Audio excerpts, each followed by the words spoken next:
আসসালামু আলাইকুম প্রিয় দর্শক, আমি হাসিব মারজান আপনাদের সবাইকে আমন্ত্রণ জানাচ্ছি চ্যানেল আই সংবাদে। আর বিস্তারিত সংবাদের শুরুতেই জানিয়ে দিচ্ছি ফ্রেশ আটা, ময়দা, সুজি সংবাদ শিরোনামগুলো। জুলাই গণ অভ্যুত্থানে সহিংসতার মামলায় সাবেক স্পিকার শিরিন শারমিন চৌধুরী গ্রেফতার, ঢাকার সিএমএম আদালতে হাজির আজ।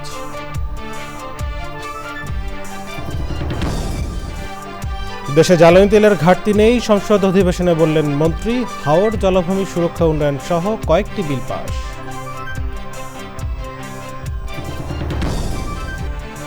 যুদ্ধবিরতিতে রাজি না হলে এক রাতেই ইরানকে নিশ্চিহ্নে ট্রাম্পের হুমকি, তেহরানের প্রত্যাখ্যান। ইস্পাহানে মার্কিন যুদ্ধবিমান ভূপাতিত। এবং টিএমএসএস চ্যানেল আই মিউজিক অ্যাওয়ার্ডসের জন্য প্রস্তুত বগুড়ার মমইন। সঙ্গীতে দক্ষিণ এশিয়ার বৃহত্তম আয়োজনের 20তম আসর আজ।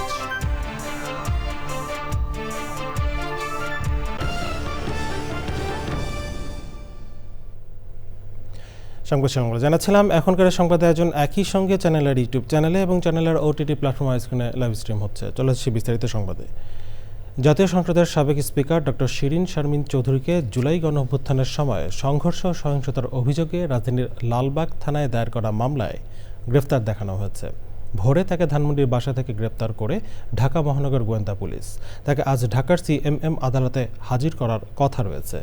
এনে জানতে এনামুল কবির রূপমের কাছে যাচ্ছি, তিনি সিএমএম আদালতে আছেন। রূপম, শিরিন শারমিন চৌধুরীকে আদালতে কখন আনা হতে পারে, এ নিয়ে বিস্তারিত আমাদের জানান। গত রাতে রাজধানীর ধানমন্ডি থেকে সাবেক স্পিকার শিরিন শারমিন চৌধুরীকে গ্রেপ্তার করে ডিবি। গ্রেপ্তারের পর তাকে ব্যাপক জিজ্ঞাসাবাদ করা হয়। এই জিজ্ঞাসাবাদের পর তাকে গ্রেপ্তার দেখানো হয় লালবাগ থানার সহিংসতা এবং হামলা মামলায়।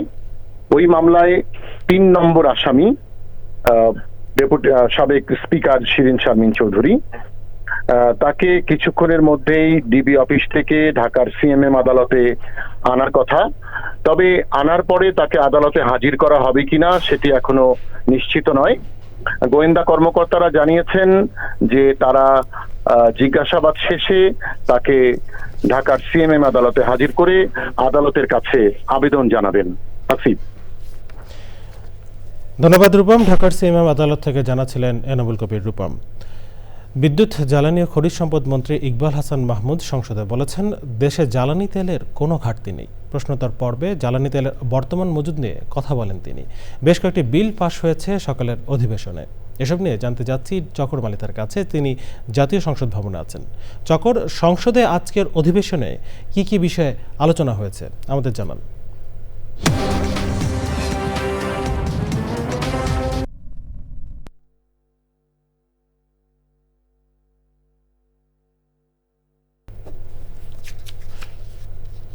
চকর, সংসদে আজকের অধিবেশনে কি কি বিষয়ে আলোচনা হয়েছে?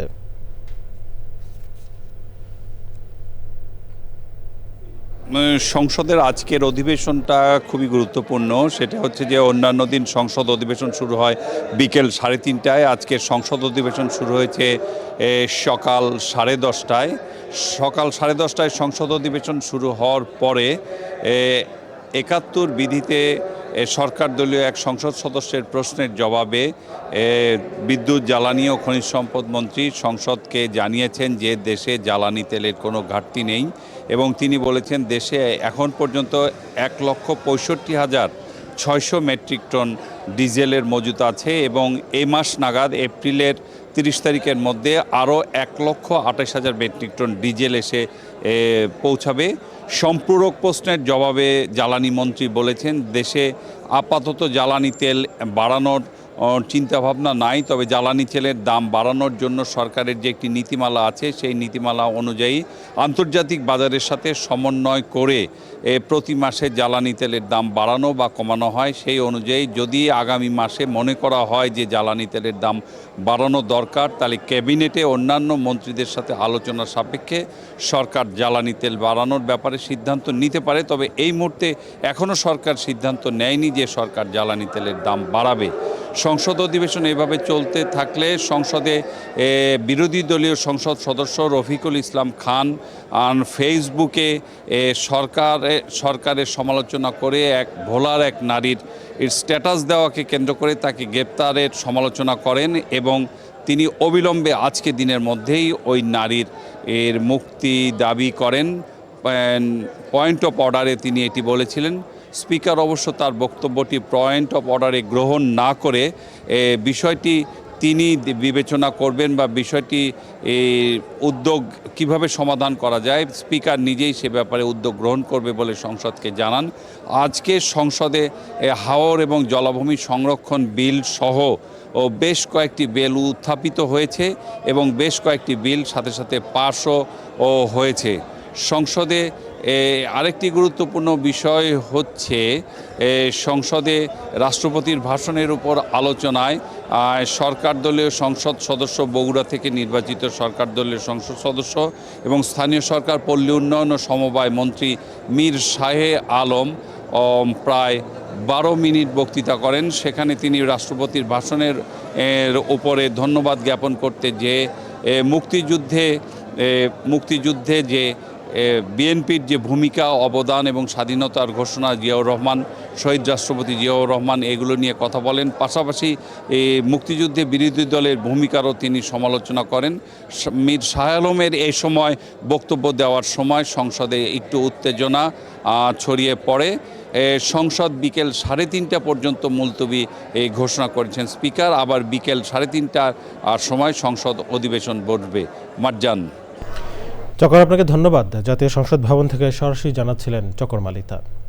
তেলের মজুদ নিয়ে সরকার বারবার আশ্বস্ত করলেও ফিলিং স্টেশনগুলোতে এর কোনো প্রতিফলন নেই।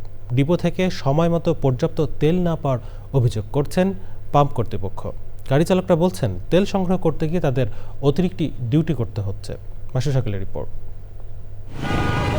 রাজধানীর সবচেয়ে বেশি ফিলিং স্টেশন রয়েছে মহাখালী থেকে 7 রাস্তা পর্যন্ত সড়কে। এই সড়কে সুপরিচিত একটি পেট্রোল পাম্পে তেলের গাড়ি প্রবেশ করে দুপুর 12টার পর। ততক্ষণে অপেক্ষমান গাড়ির সারি ছাড়িয়েছে 2 কিলোমিটার। দিনের 12টা আপনারা এখনো তেল দেওয়া শুরু করেননি? আমাদের তো এখনো তেল আসেনি। আমাদের লরি ওই ডিপোয় আছে।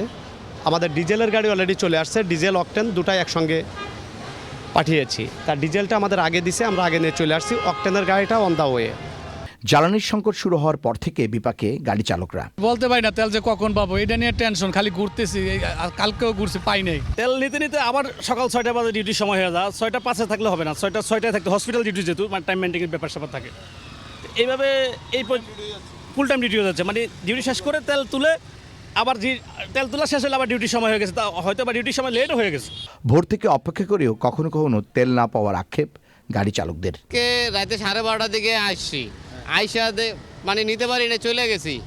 আবার সকালে আসি 6:30টার দিকে, আইসা তখনও ব্যর্থ হয়েছি, চলে গেছি গা। কালকে আমি প্রথমে গেছি আজাদ গেট, ওইখানে গলির ভিতরে সিরিয়ালের অবস্থা খারাপ দেখে আমি ওইখান থেকে বাইরে গেছি। তারপরে গেলাম শ্যামুলির থেকে সিরিয়াল দিছি খালেক, কল্যাণপুরের পরে খালেকে গেলাম। যাওয়ার পরে আমার সামনে 40টা গাড়ি গইনে আসলাম। তারপরে যায় দেখতেছি 50টা হয়ে গেছে আমার সামনে। তারপরে যে তেলই পাইনি। পেট্রোল ও অকটেন দেশে উৎপাদন হওয়ার পরও কেন আগের মতো পর্যাপ্ত তেল ফিলিং স্টেশনে পাওয়া যায় না এবং সংকট নেই বলে সরকার বারবার ঘোষণা দিলেও বাস্তব চিত্র কেন ভিন্ন, এর উত্তর মিলছে না। যুদ্ধ মানে শত্রু খেলা, যুদ্ধ মানে তোমার প্রতি আমার অবহেলা। ট্রাম্প নেতানিয়াহুর যুদ্ধ খেলায় বিশ্বের প্রতি তাদের যে বিদ্রোহ এবং অবহেলা তার শিকার হচ্ছে তৃতীয় বিশ্বের দেশগুলো। জ্বালানির জ্বালায় জ্বলতে থাকা প্রতিদিনের এই সংগ্রাম কবে শেষ হবে কেউ জানে না। রাজধানীর একটি ফিলিং স্টেশন থেকে মাসুদ শাকিল, চ্যানেল আই। এবারে ইরান যুদ্ধের 39তম দিন।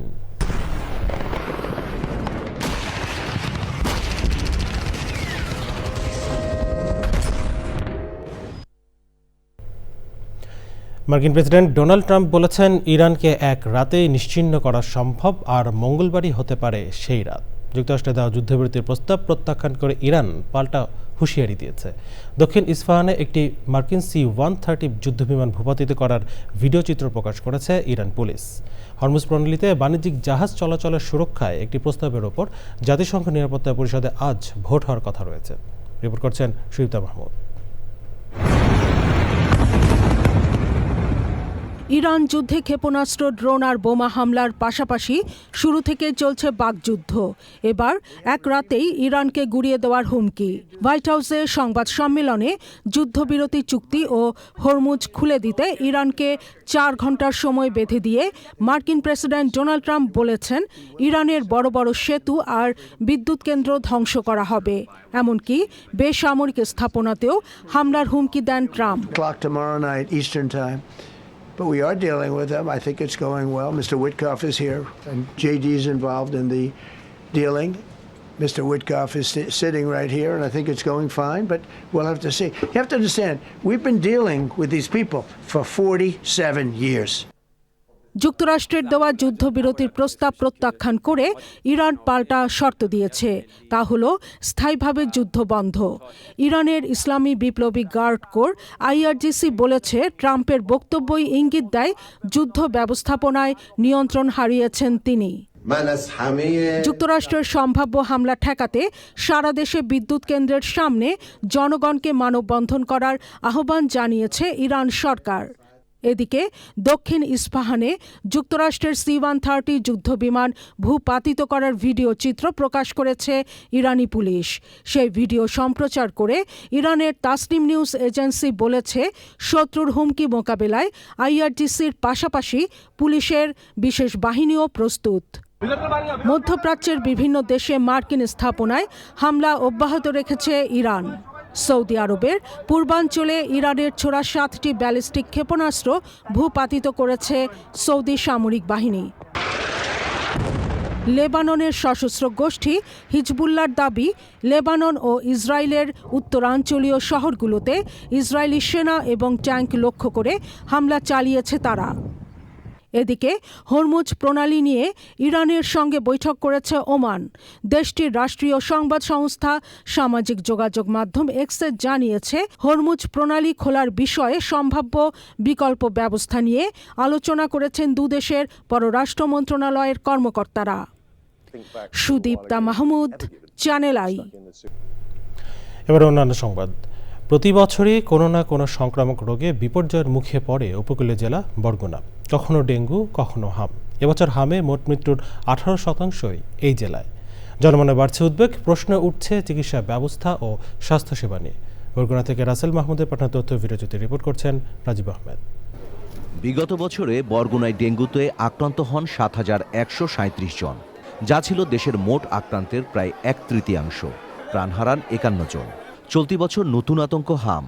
18 জেলায় 30টি উপজেলায় হামের প্রাদুর্ভাব বেশি হলেও ইপিআইয়ের হিসেবে সংক্রমণের শীর্ষে বরগুনা সদর উপজেলা। দেশে হামের সংক্রমণের হার 16.8। বরগুনা সদরে এ হার প্রতি 10 লাখে 294.5, যা দেশের মধ্যে সর্বোচ্চ। ডাক্তার আসছিল, আসার পরে উনি শুধু সেলাইন দিছে, এইটা দিয়ে কালকে চলছে, আজকে কোনো ওষুধ টষুধ দেয় নাই। তো এখন আমার বাচ্চা এরকম সুস্থ হয় নাই। সুচিকিৎসা পাইতেছি না। আমি আশা করি আমরা জানি সরকার এটা লক্ষ্য রাখে, জানি বরগুনা সদরে জানি চিকিৎসা জানি ভালো হয়। চিকিৎসক, ওষুধ ও জনবল সংকটে থাকা 250 শয্যার বরগুনার জেনারেল হাসপাতালের পরিস্থিতি হামের প্রাদুর্ভাবে আরও জটিল হয়ে উঠেছে। এক বছর যেতে না যেতেই আবার এই হামের মহামারী আকার ধারণ করেছে বরগুনাতে। আমরা আসলে স্বাস্থ্যসেবা নিয়ে খুবই ঝুঁকিপূর্ণ তো অবস্থায় আছে বরগুনা মানুষ। এটা আমরা এখানে রেড জোন হিসেবে অনেক সময় দেখিয়ে থাকি, যে বিগত দিনে ডেঙ্গু, এখন হলো হাম। আসলে এটার মেইন কারণ হয়েছে যে বরগুনায় মূলত উন্নত মানের চিকিৎসার সরঞ্জাম নাই। উপকূলীয় জলবায়ু, অপরিকল্পিত নগরায়ন, জলাবদ্ধতা, স্বাস্থ্যসেবায় সীমাবদ্ধতা ও জনসচেতনতার অভাব, এসবকেই হাম পরিস্থিতির জন্য দায়ী করছে সচেতন মহল। অনেকেই টিকা নেয়নি এবং সবাই যাতে টিকার আওতায় আসে সেই ব্যাপারে স্বাস্থ্য বিভাগকে আরো বেশি সতর্ক করতে হবে। এই অবস্থায় বরগুনায় শিশুদের টিকাদান কার্যক্রমেও ঘাটতির অভিযোগ উঠেছে।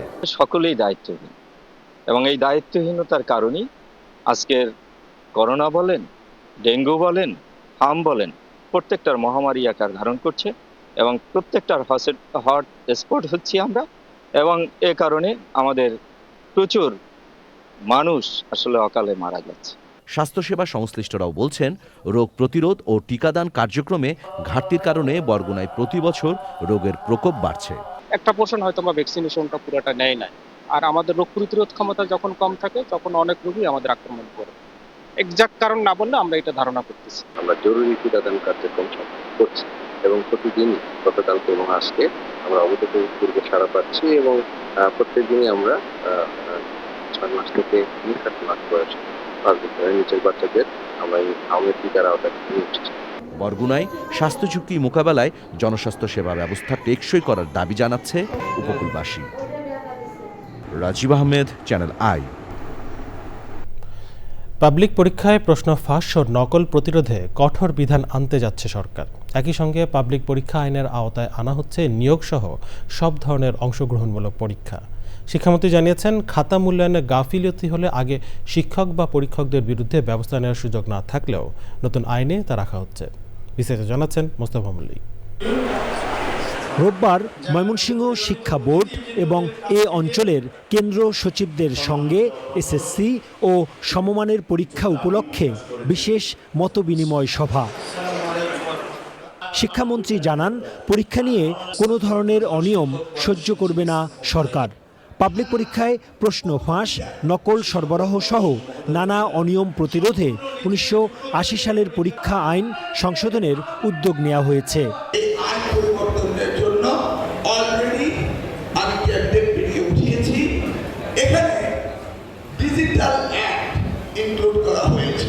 শিক্ষক নিয়োগ, ব্যাংক কর্মচারী নিয়োগ, বিশেষ পরীক্ষা, কত পরীক্ষা হয় না? এই পরীক্ষাগুলো এই আইনের আওতায় আমি এবার নিয়ে আসছি। শিক্ষামন্ত্রী বলেন, খাতা মূল্যায়নে খামখেয়ালিপনা প্রমাণিত হলে সংশ্লিষ্টদের বিরুদ্ধে কঠোর ব্যবস্থা নেওয়া হবে। খাতা দেখায় যদি আফটার এক্সাম কোনো ত্রুটি পাওয়া যায়, এই ত্রুটির জন্য যারা দায়ী তাদেরকেও they have to hear the music, আপনাদের মিউজিক শুনতে হবে। এই বাহাদুরিও চলবে না যে আমি সবাইকে ফেল করি, এটাও চলবে না আমি সবাইকে পাস করি, চলবে। বিভিন্ন সমস্যা তুলে ধরে মন্ত্রীর কাছে সভায় সরাসরি প্রশ্ন করেন শিক্ষকরা। প্রতিটি পরীক্ষা কেন্দ্রে ক্লোজ সার্কিট ক্যামেরা স্থাপন বাধ্যতামূলক করা হচ্ছে, যেখানে নির্দিষ্ট সময় পর্যন্ত পরীক্ষার ফুটেজ সংগ্রহ করতে হবে।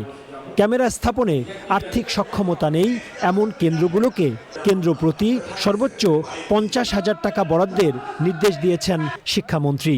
নকল বিরোধী সচেতনতা তৈরির জন্য বিভাগে বিভাগে সভা সমাবেশ করছেন শিক্ষামন্ত্রী। তিনি এমন একটি সময়ে এই কাজ করছেন যখন নকলের রূপ পাল্টেছে। শিক্ষকরা বলছেন, এখন আর সেই আগের মতো ছোট্ট চিরকুট দিয়ে দেখে দেখে লেখার দিন শেষ হয়েছে অনেক আগেই। পরীক্ষার আগের রাতে সামাজিক যোগাযোগ মাধ্যম সহ বিভিন্ন জায়গায় হুবহু প্রশ্ন চলে আসাটা এখন একটা বড় চ্যালেঞ্জ হিসেবেই দেখছেন তারা। ময়মনসিংহ থেকে মোস্তফা মল্লিক, চ্যানেল আই। বগুড়ার মমো ইন হোটেল অ্যান্ড রিসোর্টে কয়েক ঘন্টা পর বসছে সঙ্গীত নিয়ে দক্ষিণ এশিয়ার অন্যতম বড় আয়োজন TMSS channel I music awards 2025। 20তম এই আসরে আজীবন সম্মাননা সহ মোট 19টি ক্যাটাগরিতে পুরস্কার দেওয়া হবে। শেষ সময়ের প্রস্তুতি নিয়ে জানতে যাচ্ছি মিথিলা নাজনের কাছে। তিনি বগুড়ায় হোটেল মমো ইনে আছেন। Mithila, TMSS channel I music অ্যাওয়ার্ডসের আয়োজনের সবশেষ প্রস্তুতি নিয়ে আমাদের জানান।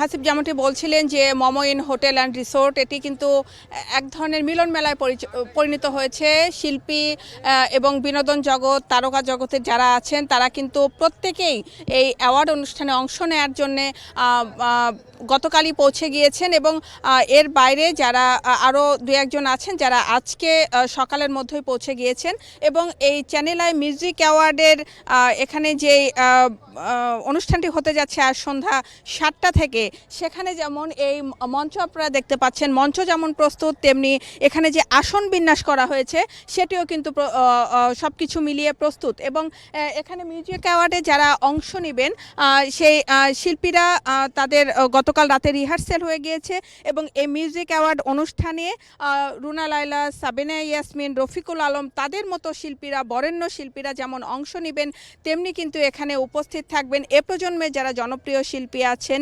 কোনাল, ইমরান, লিজা, লুইপা সহ আরও অনেকে। এবং এখানে যারা চলচ্চিত্র জগতের যারা আছেন যেমন অপু বিশ্বাস, উনি নিজেও কিন্তু এখানে বগুড়ার যে ঐতিহ্য বেহুলা লক্ষিন্দরের যে কাহিনী সেটিও কিন্তু তার নাচের মাধ্যমে এটি কিন্তু ফুটিয়ে তোলার চেষ্টা করবেন, যেগুলো রিহার্সেল আমরা গতকালই দেখেছি। এবং এর বাইরে এখানে মমইন প্রাঙ্গণ, এখানে এক ধরনের সাজ রব বিরাজ করছে এই অনুষ্ঠানকে কেন্দ্র করে এবং উত্তরবঙ্গের যারা লোকজন তাদের মাঝেও ব্যাপক উৎসাহ উদ্দীপনা যে উত্তরবঙ্গের প্রাণকেন্দ্র বগুড়ায় এই অনুষ্ঠানটি হতে যাচ্ছে। সব মিলিয়ে এই TMSS চ্যানেল আই মিউজিক অ্যাওয়ার্ডের আয়োজনের সকল প্রস্তুতি সম্পন্ন। এবং দর্শক আপনারা জানেন যে চ্যানেল আই এবার 20তম বারের মতো এই প্রোগ্রামটি আয়োজন করতে যাচ্ছে, যেখানে আজীবন সম্মাননা এবং বিশেষ সম্মাননা সহ মোট 20টি ক্যাটাগরিতে এই পুরস্কার দেওয়া হবে। এবং এই মিউজিক অ্যাওয়ার্ডটি কিন্তু দক্ষিণ এশিয়ার সবচেয়ে বড় মিউজিক অ্যাওয়ার্ড। মিথিলা, আপনাকে ধন্যবাদ। বগুড়ার হোটেল মামুইন থেকে সরাসরি জানাচ্ছিলেন মিথিলা নাজনীন। দেশের শিল্পী ও ব্যান্ড মিউজিককে উৎসাহিত করতে সঙ্গীতের মহা উৎসব নিয়ে এবার উত্তরবঙ্গের প্রবেশদ্বার বগুড়ায় বসছে চ্যানেল আই মিউজিক অ্যাওয়ার্ডস 2025-এর আসর। TMSS এর পৃষ্ঠপোষকতায় বগুড়ার 5 তারকা হোটেল মামুইনের উন্মুক্ত মাঠে আজ এই জাঁকজমকপূর্ণ অনুষ্ঠান হবে। আলী আজগর ও হাবিবুর রহমানের ভিডিওচিত্রের শেষ মুহূর্তের প্রস্তুতি নিয়ে রিপোর্ট করছেন রোকসানা আমিন।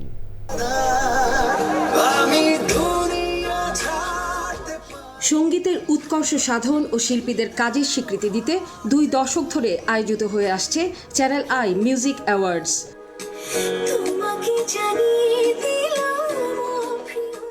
বর্ণাঢ্য এই আয়োজনে অংশ নিতে ইতোমধ্যে বগুড়ার 5 তারকা হোটেল মমইনের উৎসব প্রাঙ্গণে উপস্থিত হয়েছেন দেশের স্বনামধন্য সঙ্গীত শিল্পীরা। সঙ্গীতকে ঘিরে দেশের সর্ববৃহৎ এই উৎসবে যোগ দিতে এসেছেন উপমহাদেশের কিংবদন্তি শিল্পী রুনা লায়লা ও সাবিনা ইয়াসমিনও।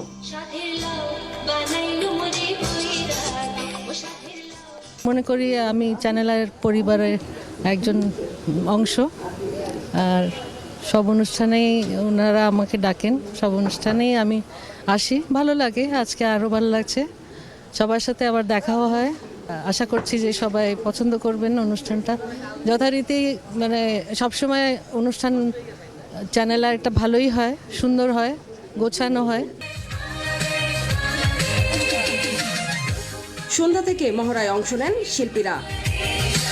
শেষ মুহূর্তের মহড়ায় যোগ দিয়েছেন ইমপ্রেস গ্রুপের চেয়ারম্যান, ব্যবস্থাপনা পরিচালক সহ চ্যানেল আই এর কর্তা ব্যক্তিরাও। চ্যানেলে তো প্রতি বছরই এই অনুষ্ঠান করে আসছে গত অনেক বছর ধরে, এবং আমার মনে হয় এই পুরো পৃথিবীব্যাপী এই যুদ্ধের দাবাননের মধ্যে এইটা একটা শান্তির একটা জায়গা হবে। এই ইয়েতেই যদি আমরা ছড়ে দিতে পারি সবার মাঝে যে শান্তি চাই, যুদ্ধ চাই না। যে সঙ্গীত তো সারা দেশব্যাপী আছে, কিন্তু সঙ্গীতকে বিভিন্ন জায়গায় নিয়ে যাওয়া এবং সঙ্গীতকে বিভিন্ন জায়গায় নিয়ে এই যে আয়োজন, একটা বিশাল আয়োজন যেটা চ্যানেল আই করে আসছে অনেক বছর ধরে, এটার একটা বিশাল ইম্প্যাক্ট হয়। ঢাকা শহরের বাইরে কোথাও এটা একটা মানে অন্যরকম, যে গান বাইরে যে প্রকৃতির মধ্যে অন্যরকম লাগে, গান শুনতে ভালো লাগে। আমার দেশ বগুড়া, যার জন্য আমার এমনি খুব ভালো লাগছে এবার যে আমাদের দেশে মানে চ্যানেলের পক্ষ থেকে যে এত বড় অনুষ্ঠানটা হচ্ছে, যে এত সুন্দর প্রোগ্রাম তারা করছে। এবং এবং আমার মনে হয় এশিয়াতে এরকম বড় প্রোগ্রাম খুব কমই হয়। আমি জানি না কটা দেশে হয়, কিন্তু এটা একটা বৃহত্তর অনুষ্ঠান আমরা বলবো। তো কিছুর মধ্যে আমাদের একটা খুশি দেওয়ার জন্য, সবাইকে একটা আনন্দ দেওয়ার জন্য চ্যানেল আই ব্যবস্থা করে। চ্যানেল আইকে, সাগর ভাই এবং সবাইকে ধন্যবাদ। আজীবন ও বিশেষ সম্মাননা সহ মোট 18টি বিভাগে এবার পুরস্কার দেয়া হবে। এবার আজীবন সম্মাননায় ভূষিত হবেন কিংবদন্তি সঙ্গীত শিল্পী কনক চাঁপা ও বিশেষ সম্মাননায় ভূষিত হচ্ছেন বরেণ্য শিল্পী কাঙালিনী সুফিয়া। 42 বছরের প্রফেশনাল লাইফ, অনেক লম্বা সময়, তো ভালো লাগছে। উৎসব মহড়ায় যোগ দিয়েছেন TMSS এর নির্বাহী পরিচালক প্রফেসর ডক্টর হোসনে আরা বেগম। আমাদের কর্ম বহুমুখিতা, কর্মযজ্ঞ বিশাল কাজের পরিধি সম্বন্ধে চ্যানেল আই অন্তত অবহিত হল। তো এই সংগঠনের সঙ্গে চ্যানেল আইয়ের সম্পৃক্ততা এইটা সত্যিই এটা একদম বলার নয়, এটা আমরা অনেক দূরে যাইতে পারবো ইনশাল্লাহ। চ্যানেলের এত বড় একটা প্রোগ্রাম যেটা সব সময় দেশের বাইরে তারা বড় করে থাকে, সেটা বগুড়ার মাটিতে মমইনে হচ্ছে, এটা বগুড়ার মেয়ে হিসেবে আমি অনেক বেশি গর্ব, আমার বুকটা ফুলে যাচ্ছে এবং সেখানে আমি পারফর্ম করতে পারছি, স্পেশাল একটা পারফরমেন্স। উত্তরবঙ্গের প্রবেশদ্বার বগুড়ার মোমো ইন রিসোর্টের মাঠে মঙ্গলবার সন্ধ্যা 7টায় বসবে TMSS channel I music awards 2025-এর জমকালো আসর।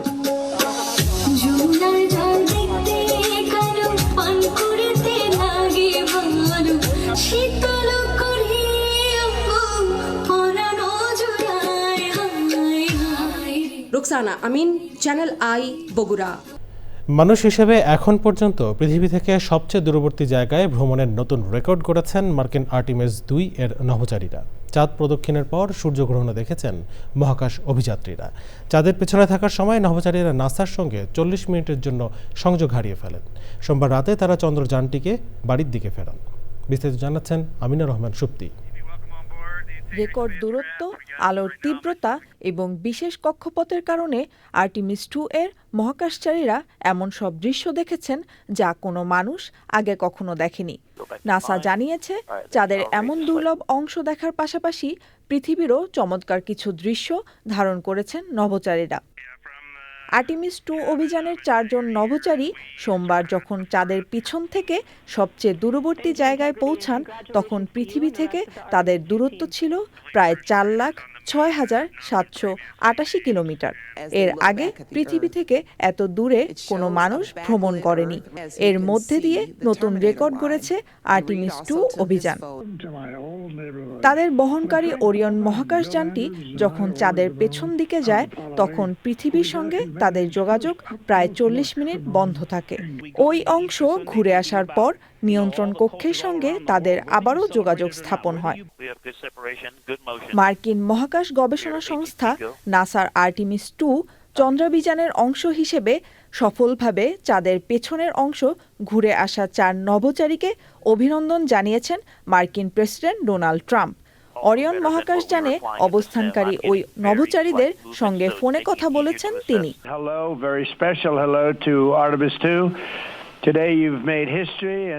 মার্কিন প্রেসিডেন্ট ডোনাল্ড ট্রাম্প যোগাযোগ বন্ধের সময়ের অনুভূতি জানতে চাইলে নভোচারী ভিক্টর গ্লোবার বলেন, প্রথমে একটু প্রার্থনা করেছিলেন, তবে এরপরই তাকে চাঁদের পেছনের অংশের বৈজ্ঞানিক পর্যবেক্ষণ ও তথ্য সংগ্রহের কাজে মন দিতে হয়েছে।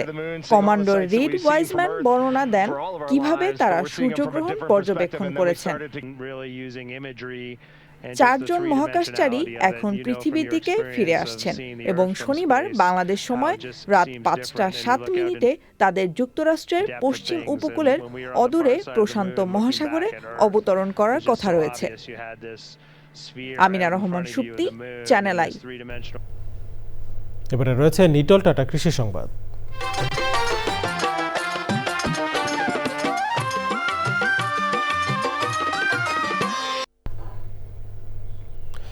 সিরাজগঞ্জ, লালমনিরহাটের আদিতমারি ও ফেনী সোনাগাজী উপজেলায় সূর্যমুখীর ব্যাপক চাষ হয়েছে। আবহাওয়া অনুকূলে থাকায় ফলনও হয়েছে ভালো।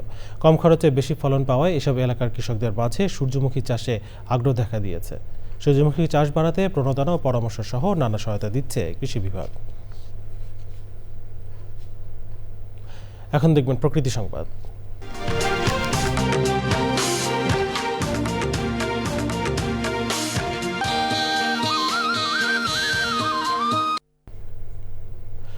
প্রাকৃতিক সৌন্দর্যের লীলাভূমি সুন্দরবন শুধু দেশেরই নয়, বিশ্বের দর্শনীয় স্থানগুলোর মধ্যেও অন্যতম। ম্যানগ্রোভ বনের প্রাকৃতিক সৌন্দর্য উপভোগে যে কোনো উৎসব বা উপলক্ষে দেশি বিদেশি পর্যটকরা ছুটে যান সেখানে। এর মধ্যে ভ্রমণ পিপাসুদের ভিড় বেশি থাকে করমজল পর্যটন স্পটে।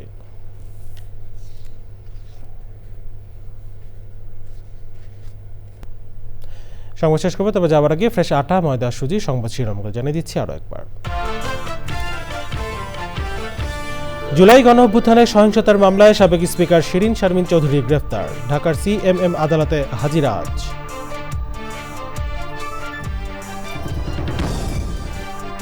দেশে জ্বালানি তেলের ঘাটতি নেই, সংসদ অধিবেশনে বললেন মন্ত্রী। হাওর, জলাভূমি সুরক্ষা, উন্নয়ন সহ কয়েকটি বিল পাস।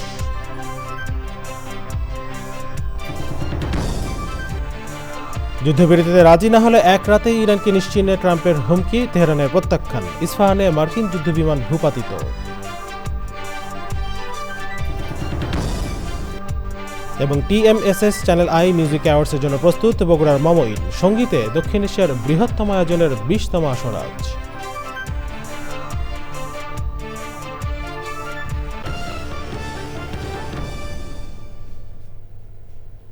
দেশের সবচেয়ে জনপ্রিয় টেলিভিশন চ্যানেল আই এর সর্বশেষ সংবাদ জানতে ভিজিট করুন channelionline.com-এ। আমাদের সোশ্যাল মিডিয়া প্ল্যাটফর্মগুলোর পাশাপাশি যুক্ত থাকুন OTT প্ল্যাটফর্ম আইস্ক্রিনের সাথে।